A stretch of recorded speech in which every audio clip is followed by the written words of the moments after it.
Next, meet Catherine Tai. She was just confirmed as the new U.S. Trade Representative. Now, the USTR is responsible for a lot of things, but the top of the list is negotiating new trade deals. Ms. Tai has no experience doing that whatsoever. She's never been involved in a significant international organizational treaty negotiation, and she's never even managed a large staff. She was a congressional staffer until very recently. That tells me everything I need to know about the Biden trade plans. Aside from a deal with the UK, there aren't going to be any. Now, the other part of the USTR's job is to prosecute trade cases against countries that violate the spirit and the letter of American trade law. And for that, Catherine Tai is wildly well qualified.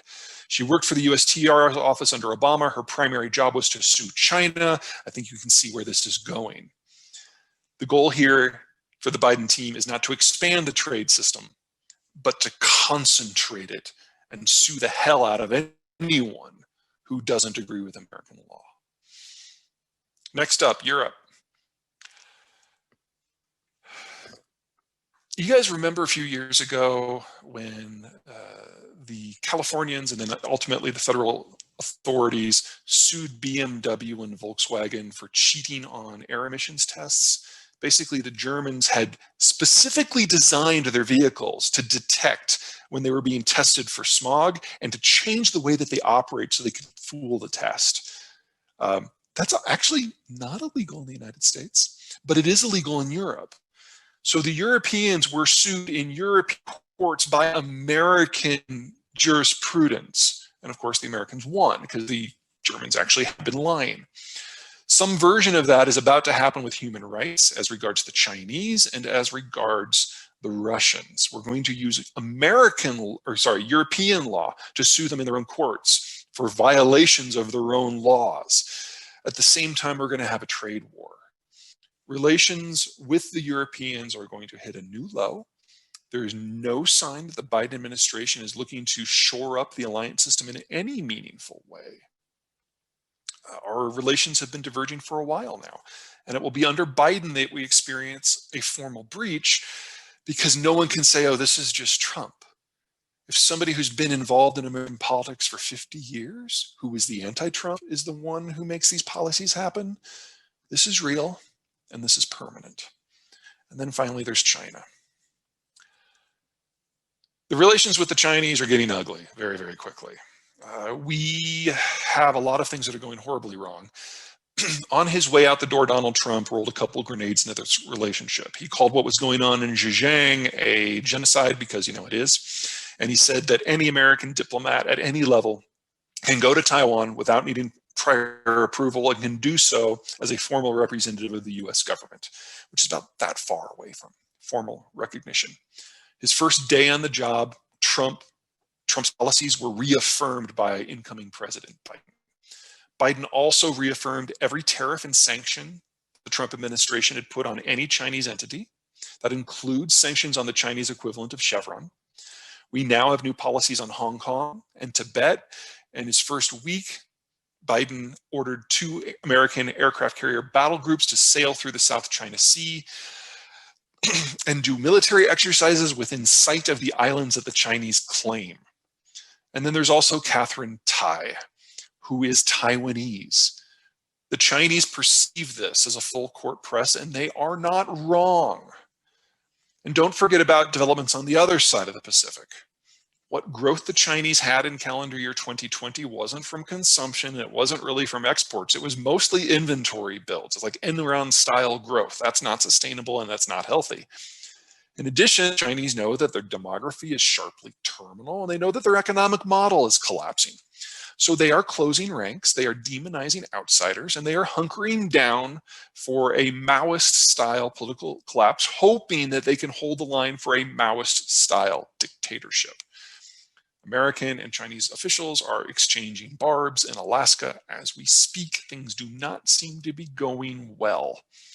I expect not just a breach with the Europeans this year, but a full-on trade war and a breach with the Chinese this year. And if there's one thing that pretty much everyone across the entire American political spectrum agrees on, is that the relations with the Chinese need to get worse. And the one faction that might disagree with that is the business community, and right now they are political orphans. If you're looking for places that the Americans are going to care about moving forward, this is the list. Every country that is lit up has two things going for it.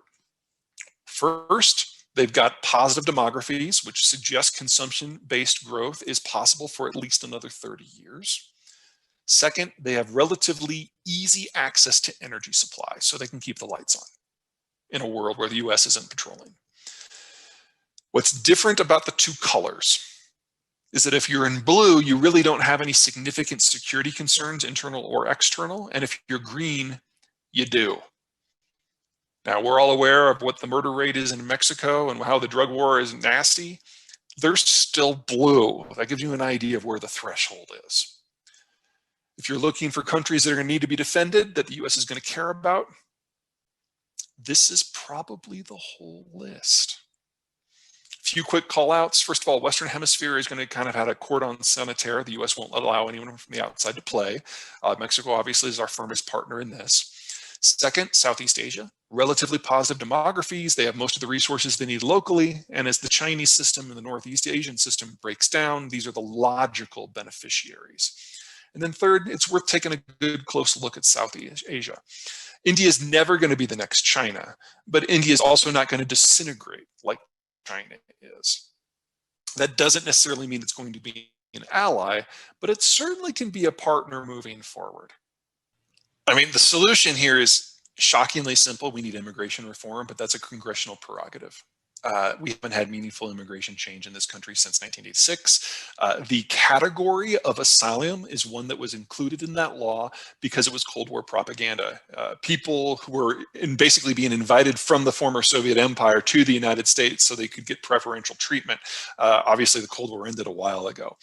In the short term, the solution is something that actually I think the Biden administration may have figured out. They're putting tent cities down in the Central American countries to process claims there. Anything that puts the sharp end of the American immigration system as close to the communities where people are scared and leaving as possible is going to, at a minimum, provide better intelligence to the United States for the scope of the problem. But remember that this wave of people that's coming up right now, they're not fleeing any specific political prosecution. I'm not saying it's a lovely place in Central America, but that's not what this is about. They got hit by 2 Class 5 hurricanes back to back in October and November.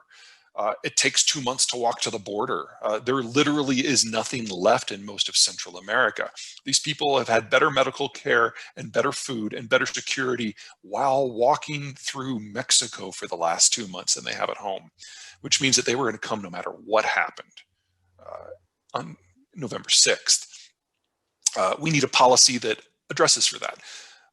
I'd say President Carter probably had the best policy in the past. Last time when he was in charge and hurricanes hit the area, he sent immigration officials down to basically offer 3-year work permits. And if you check in with your officer and you pay your taxes and keep your nose clean at the end of 3 years, you can either get a free ticket home or get a path towards citizenship or renew the work permit. So we made it in everyone's best interest to participate in the system rather than avoid it. And until we can kind of flip that switch, we're going to have some version of